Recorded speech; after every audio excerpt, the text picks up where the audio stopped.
introduction. I'm Awais, co-founder at Pixxel.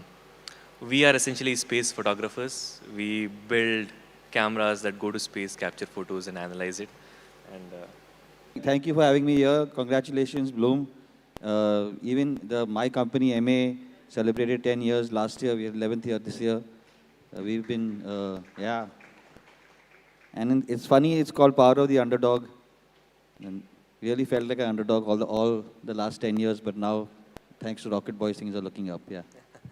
yeah, I think just Karthik called me up one day and he's like, you make satellites, it's close enough to rockets, and there's Rocket Boys. We'll put you and the creator of Rocket Boys on the stage and you go talk about Rocket Boys. So that's how it came to be.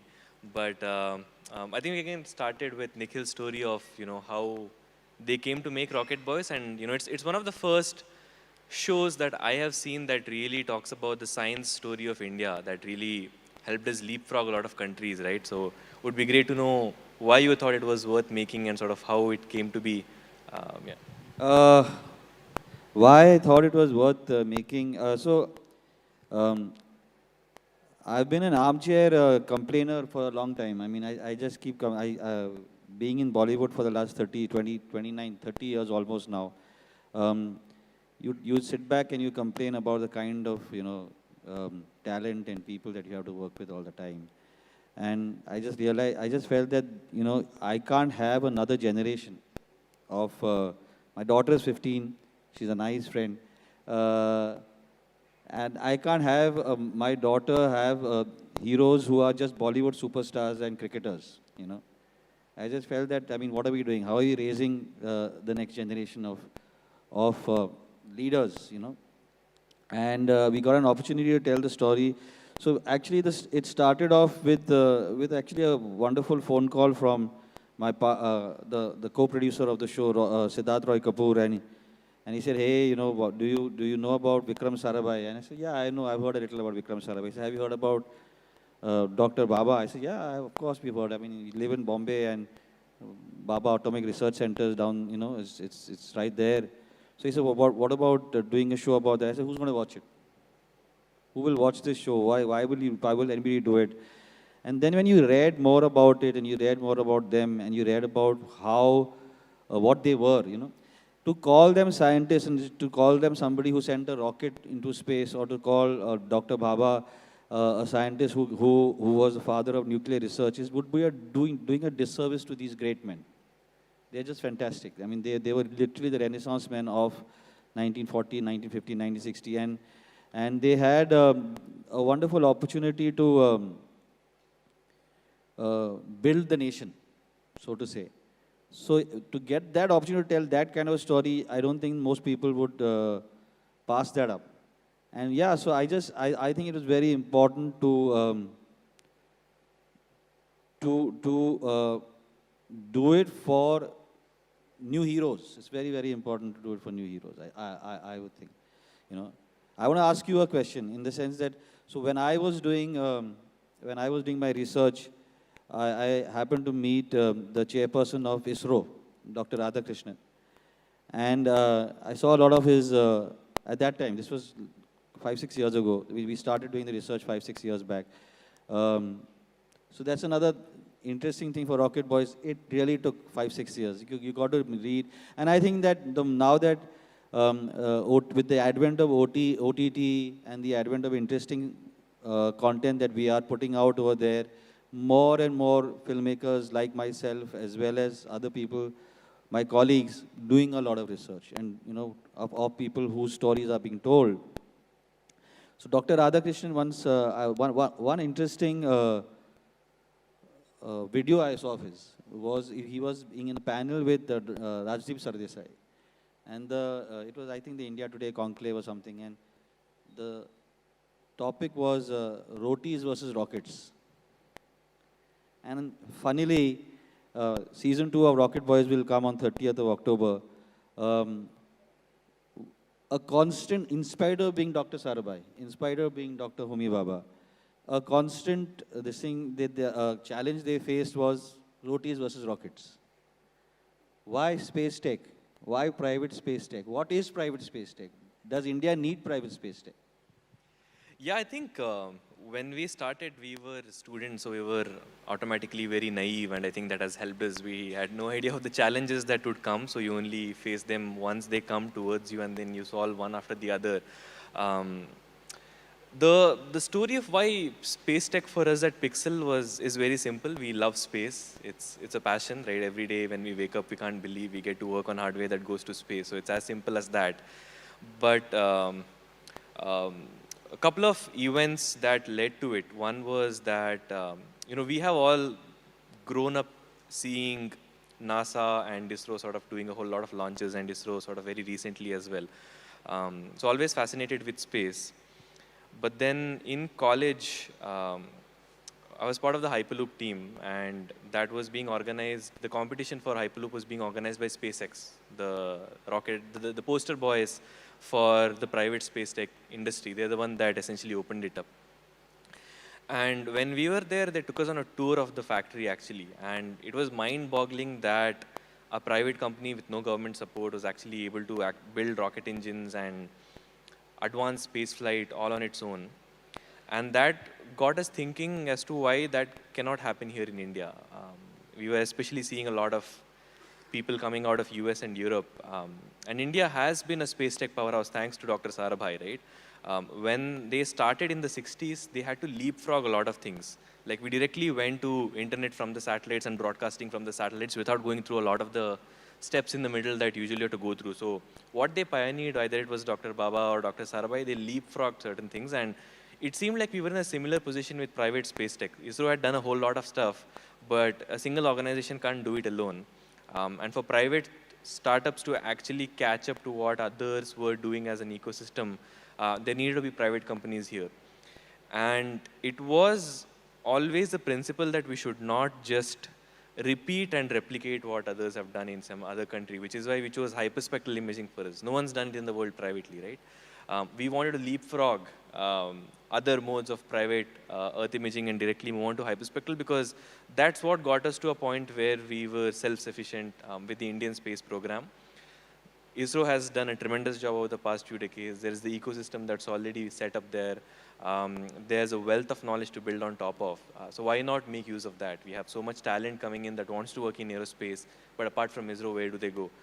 So I think, yeah, it was a combination of the fact that we were naive, it was a combination of the fact that we loved space, and it was a combination of looking and seeing and learning from history that, we did it once, why can't we do it privately now as well?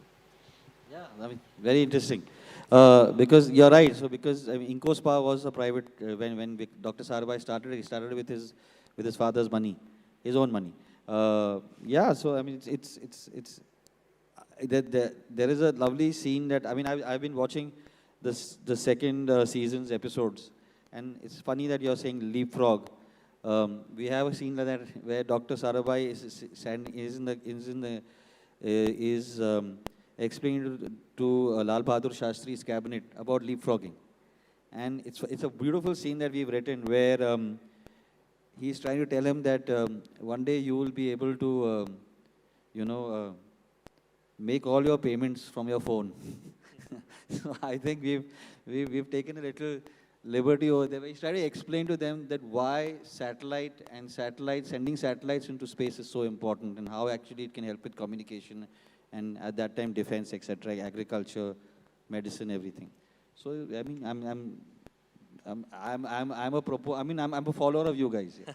We'll probably make a show about high image satellite imagery and what you guys are doing. Yeah. Yeah, so I think, the reception for something like Rocket Boys was obviously fairly good. The actors killed it. So do you think there is sort of relevance of what we are seeing as to what happened in the 1960s in terms of the situation that we are at today, given startups and whatnot, in terms of what it means, what it means for them as underdogs? They were underdogs. I hope so. I am most people call me a huge pessimist.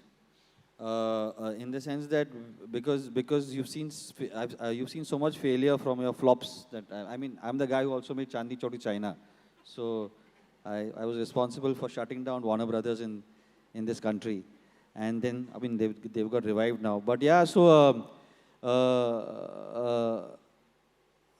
I always operate from anybody who comes and says if they tell me, wow, what a film you made, and wow, what a show you made, I just feel very suspicious. I say, is आदमी से बात नहीं करना चाहिए. This guy is not a, he's lying to me.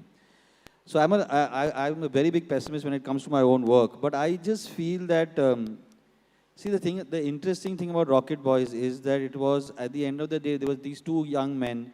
And if you've seen the show, we've played them out. We've not played them as Dr. Homi Baba and Dr. Vikram Sarabhai. We played them as Vikram Sarabhai and Homi Baba. We played them as two young men in the 1940s who had a privileged background, where one had the hand of the Tatas on his head and the other had his father's legacy. But they chose at that time to not splurge. They chose at that time to rise, and because India was getting independence, and you had a prime minister who basically said that I want to educate, and I want to innovate, and I want the best engineering or colleges in the world, and I want the best business colleges in the world. And here were these two guys who said, we'll give it to you. We'll figure it out with you. And so I hope when I see there was a lovely clip of everybody looking to the camera, and there were young kids, and I mean people like you, and so I just feel that yes, I think that it is very relevant. And the other thing that I think that most people would not know is that when India sent the Mangalyaan rocket Mangalyaan satellite to Mars, it was sent at $74 million. The film Martian was made by Ridley Scott for $110 million, right? So that's the Indian jugaad, and the biggest jugaadus were Dr. Sarabhai and Dr. Homi Baba. They were jugaadus. They would do anything and everything to get it done. Whether it was Dr. Sarabhai didn't have uranium, he did it with monazite and thorium.